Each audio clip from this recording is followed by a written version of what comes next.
அனைவருக்கும் வணக்கம். உலகத்துடைய 8வது அதிசயம் அப்படின்னு தாங்க இந்த கோவில சொல்லலாம். அது என்ன, உலகத்துல 7 அதிசயம் தான் இருக்கு, 8வது அதிசயமா அப்படின்ற வகையில தான் இந்த கோவில் அமைந்திருக்கு. உலகத்திலேயே மிகப்பெரிய கோவில் அப்படின்னு இந்த கோவில சொல்றாங்க. சூரியவர்மன் பண்டைய மன்னர்கள்ல மிக சிறந்தவர் அப்படின்னு வரலாற்றுல போற்றப்படக்கூடியவர் தான். சோழ மன்னர்களுடன் நெருங்கிய நட்பில் இருந்தவர் அப்படின்னு அவரும் ஒரு தமிழ் மன்னன் தான் அப்படின்னு சொல்றவங்களும் நிறைய பேர் இருக்காங்க. அவரால் கட்டப்பட்ட இந்த கோவில் பத்தி தான் நம்ம இந்த வீடியோல முழுமையா தெரிஞ்சுக்க போறோம். இந்த கோவில் விஷ்ணுவுக்காக கட்டப்பட்ட கோவில் அப்படின்னு சொல்றாங்க. ஆனா காலப்போக்குல அதெல்லாம் தாண்டி புத்தரோட சிலை மட்டும்தான் இந்த கோவில் காணப்படுவதாகவும் நிறைய தகவல்களும் இருக்கு. உலகத்துடைய 8வது அதிசயம் அப்படின்னு சொல்லக்கூடிய இந்த கோவில் உண்மையா இல்லையா அப்படின்னு தான் நீங்க கேட்கலாம். உலகின் மிகப்பெரிய கோவில், அதை பார்ப்பதற்கு 2 கண்கள் போதாது அப்படின்னு சொல்றாங்க. அவ்வளவு பிரம்மாண்டமா இந்த கோவில் அமைஞ்சிருக்கு. ஐக்கிய நாடுகள் சபையின் கல்வி கலாச்சார அமைப்பான யுனெஸ்கோவினால் உலக பண்பாட்டு சின்னம் அப்படின்ற சிறப்புக்குரிய தகுதி பெற்ற வழிபாட்டு தலமாகவும் இருக்கு. இதை பத்தி முழுமையா வீடியோல தெரிஞ்சுக்கலாம். வாங்க வீடியோக்குள்ள போலாம். இந்த கோவில அங்கோர்வாட் கோவில் அப்படின்னு சொல்லுவாங்க. உலகிலேயே மிகப்பெரிய எந்த கடவுளுக்காக கட்டப்பட்டிருக்கிறது அப்படின்றத பத்தி உங்களுக்கு தெரிஞ்சா மறக்காம கமெண்ட்ல சொல்லுங்க. பொதுவா எல்லோரிடமும் கேட்டா கோவில் அப்படின்னா முதல்ல சிவன் பெயரையோ இல்ல விஷ்ணுவோட பெயரையோ தான் சொல்லுவோம். ஆனா உலகிலேயே மிகப்பெரிய கோவில் சூரிய பகவானுக்காக தான் கட்டப்பட்டிருக்கு. இந்த கோவில் கம்போடியாவில் இருக்கக்கூடிய அங்கோர்வாட் அப்படின்னு சொல்லலாம். இங்கு சென்று சூரிய உதயத்தை பார்ப்பதுதான் மிக மிக சிறப்பான ஒரு விஷயமாகவே சொல்றாங்க. அத கோல்டன் சன்ரைஸ் அப்படின்னு அழைக்கிறாங்க. சூரியவர்மன் என்னும் மன்னனால சூரிய பகவானுக்காக கட்டப்பட்டிருக்கும் பிரம்மாண்டமான கற்கோவில் தாங்க இது. சூரிய பகவானால விஷ்ணுவை கொண்டாடக்கூடிய ஒரு கோவிலாக இருந்ததாகவும் 12ஆம் நூற்றாண்டுக்கு பிறகு இது புத்தர் கோவிலா மாற்றப்பட்டதாகவும் சொல்றாங்க. ஆனா இப்போ கோவிலுடைய மையப்பகுதியில கோபுரத்தின் கீழ் இருப்பது ஒரு புத்தரோட சிலை தான் அப்படின்னு சொல்லலாம். இது மட்டும் இல்லாம இந்த கோவிலோட இன்னொரு ஸ்பெஷல் மிதக்கக்கூடிய பாலம். தண்ணீரில் மிதக்கும் மிகப்பெரிய பாலம் ஒன்றுமே அமைக்கப்பட்டிருக்காங்க. அதில் கடந்து சென்றுதான் கோவிலுக்குள் நுழைய முடியுமா. இந்த அகழியை சுற்றி தான் கோவில் அமைக்கப்பட்டிருக்காங்க அப்படின்னு ஒரு தகவல் சொல்றாங்க. சூரிய பகவான் கோவில் அப்படின்றதால அதிகாலையிலேயே சூரியன் உதித்து விடுமா. அது என்னப்பா அங்கோர்வாட் அப்படின்னு கேட்டீங்கன்னா அதோட சொல்லுக்கு ஒரு விளக்கமே கொடுத்திருக்காங்க. பெயரை வித்தியாசமா இருக்குதே அப்படின்னு நீங்க கேட்கலாம், இல்ல நினைக்கலாம். அங்கோர்வாட் அப்படின்றது ஹமர் மொழி சொல் அப்படின்னு சொல்றாங்க. அங்கோர் என்ற நகரம் என்றும் வாட் என்றால் கோவில் அப்படின்னு பொருள் இருக்கு. அதாவது கோவிலுடைய நகரம் அப்படின்றதான் இதோட முழு பொருளே. இது மட்டும் இல்லாம இங்கு பெரிய நூலகங்கள் ஒன்று இருக்கு. கோவிலோட வெளிப்புறத்துல கோட்டைக்குள் நுழையக்கூடிய இடத்துல இருக்கக்கூடிய முற்றத்தின் வலதுபுறமும் இடதுபுறமும் மிகப்பெரிய 2 நூலகங்கள் இருக்கு. அது ஏன் நுழைவாயிலேயே நூலகங்கள் அமைக்கப்பட்டிருக்கலாம் அப்படின்னு நீங்க நினைக்கலாம். முற்காலத்துல இந்த கோவிலுக்குள்ளேயே பல்கலைக்கழகம் இருந்ததாகவும் சொல்றாங்க. இந்த கோவிலை சுற்றி 5 கிலோமீட்டர் தூரத்திற்கு தூய்மையான நீர் ஓடக்கூடிய ஒரு அகழியுமே அமைந்திருக்கு. இந்த அகழியை சுற்றி தான் கோவில் அமைச்சிருக்காங்க. பொதுவா கடவுள்கள் தேவர்களுக்கு சொந்தமானதா பார்க்கப்படுவதுதான் மேருமலை அப்படின்னு சொல்லுவாங்க. இந்த அங்கோர்வாட் அப்படின்றது மேருமலையோடைய குறியீடு அப்படின்னு சொல்றாங்க. இந்த கோவிலுக்கு மொத்தம் 5 நுழைவாயில்கள் இருக்கு. அந்த காலத்துல இந்த எல்லா நுழைவாயில்கள்லயும் எல்லாராலையுமே போக முடியாது. தனித்தனி நுழைவாயில்கள் இருக்கு. அரசர் சென்று வருவதற்கு ஒரு நுழைவாயிலும், மக்கள் செல்ல தனி நுழைவாயிலும், யானைகளை உள்ளே அழைத்து வர அதற்கு தனி நுழைவாயில் அப்படின்னு பிரத்யேகமாக அமைக்கப்பட்டிருக்காங்க. கோவில்ல பல இடங்கள்ல பாம்புகள், சிங்கங்கள், கருடன் இப்படி விலங்குகளுடைய தலைகள் பலவும் அலங்கரிக்கப்பட்டு வைத்திருப்பதை நம்மளால பார்க்க முடியும். 7 அப்படின்ற எண் இறைவனை அடைவதற்கான சூட்சுமம் நிறைந்த எண்ணா பார்க்கப்படுவதால மன்னர்கள் நுழையக்கூடிய நுழைவாயிலுக்கும் 200 மீட்டர் தொலைவுல 7 தலைநாகத்தின் சிலை ஒன்றுமே வைக்கப்பட்டிருப்பதை நம்மளால பார்க்க முடியும்.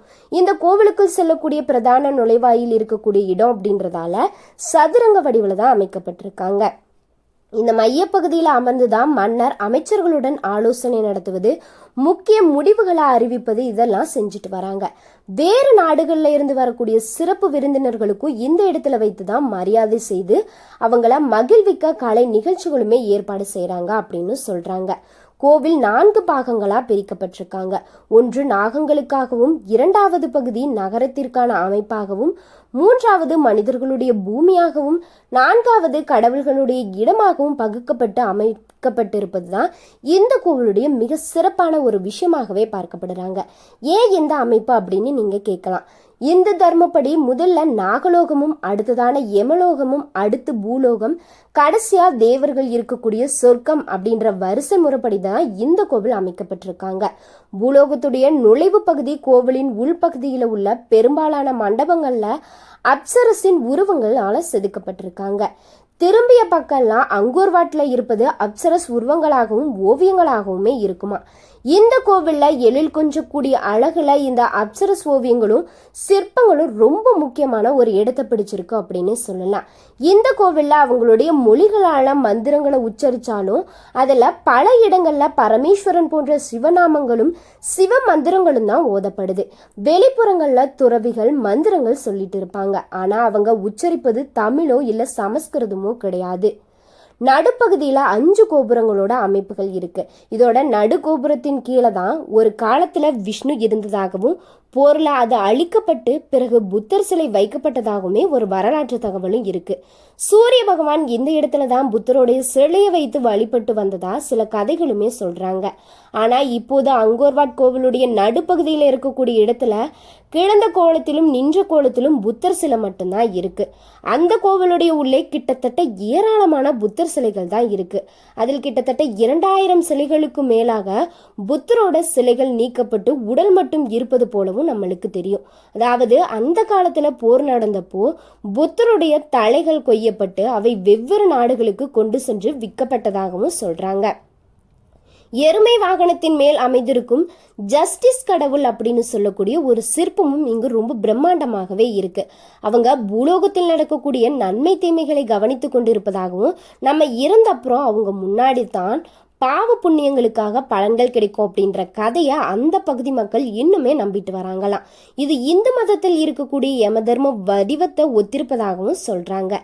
இந்த கோவிலின் நடுகோபுரத்தின் கீழ் இருக்கிறவங்க புத்தர் அப்படின்றதால இங்கு எந்த விதமான பூஜைகளோ ஆராதனைகளுமே நடத்தப்படுவது கிடையாது. சூரிய உதயத்தை பார்க்க வேண்டும் அப்படின்றதுக்காக தான் அதிகாலை 5 மணிக்கு கோவில் திறக்கப்பட்டு சூரிய அஸ்தமனம் வரையில, அதாவது மாலை 6 மணி வரையிலையும் கோவில் திறந்திருக்கும். மாலை 6 மணிக்கு மேல் கோவில் சாத்தப்படுவாங்களாம். இவ்வளவு பிரம்மாண்டமான கோவில்ல பரப்பளவு எவ்வளவு இருக்கும் அப்படின்னு உங்களால தெரிஞ்சு கொள்ள முடியுமா? அப்படி உங்களால கெஸ் பண்ண முடிஞ்சிச்சுன்னா அது எவ்வளவு இருக்கும் அப்படின்னு மறக்காம கமெண்ட்ல சொல்லுங்க.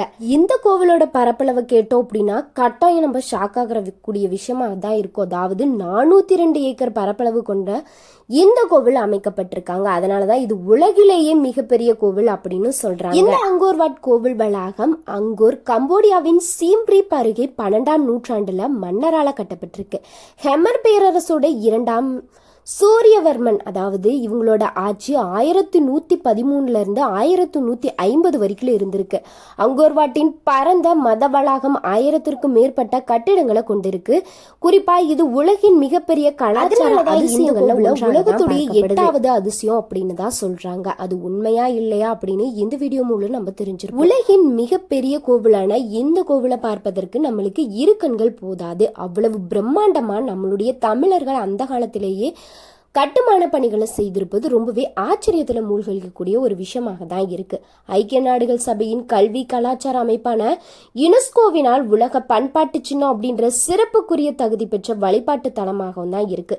இந்த மாபெரும் கோவிலுடைய பரப்பளவு 402 ஏக்கருக்கு அதிகமாக இருப்பதாகவும் கிபி 1113 தொடங்கி 1150 வரை ஏறத்தாழ 37 ஆண்டுகள் கட்டப்பட்ட இந்த கோவில் ஒரு விஷ்ணு கோவில் அப்படின்னு சொல்றாங்க. இதை கட்டியவர் 2ஆம் சூரியவர்மன். இந்த கோவிலின் பெயர் தான் அங்கோர்வாட். இங்கு அமைந்துள்ள நகரம் அங்கோர் நகரம். நாடு கம்போடியா அப்படின்னும் இது ஒரு பௌத்த நாடு அப்படின்னு சொல்றாங்க. சூரியவர்மன் பண்டைய மன்னர்கள்ல மிகச்சிறந்தவர் அப்படின்னு வரலாற்றுல போற்றப்படக்கூடியவர். சோழ மன்னர்களுடன் நெருங்கிய நட்புல இருந்தவர் தான். அவரும் ஒரு தமிழ் மன்னன் தான் அப்படின்னு நம்ம சொல்லி கேள்விப்பட்டிருப்போம். இது என்னதான் பௌத்த நாடா இருந்தாலும் இந்த கோவில் இந்து மத கோட்பாடுகளை அடிப்படையா கொண்டுதான் கட்டப்பட்டிருக்கு. விஷ்ணுவிற்காக அர்ப்பணிக்கப்பட்டது அப்படின்னு சொல்லலாம். 65 மீட்டர் உயரம் கொண்ட 3 நிலைகளை உடைய கோபுரமும் அமைக்கப்பட்டிருக்கு அப்படின்னு சொல்லலாங்க. இந்த வீடியோ உங்களுக்கு ரொம்பவே இன்ட்ரெஸ்டிங்கா இருந்திருக்கும் நம்புறேன். வீடியோ உங்களுக்கு பிடிச்சிருந்துச்சு அப்படின்னா மறக்காம லைக் பண்ணுங்க, ஷேர் பண்ணுங்க, கமெண்ட் பண்ணுங்க. நீங்க இன்னும் நம்மளோட சேனலை சப்ஸ்கிரைப் பண்ணாம இருந்தீங்கன்னா மறக்காம சப்ஸ்கிரைப் பண்ணிக்கோங்க. வீடியோ பத்தி என்ன நினைக்கிறீங்கன்னு சொல்லிட்டு உங்களுடைய கருத்துக்களை மறக்காம கமெண்ட் பாக்ஸ்ல சொல்லுங்க. நன்றி வியூவர்ஸ்.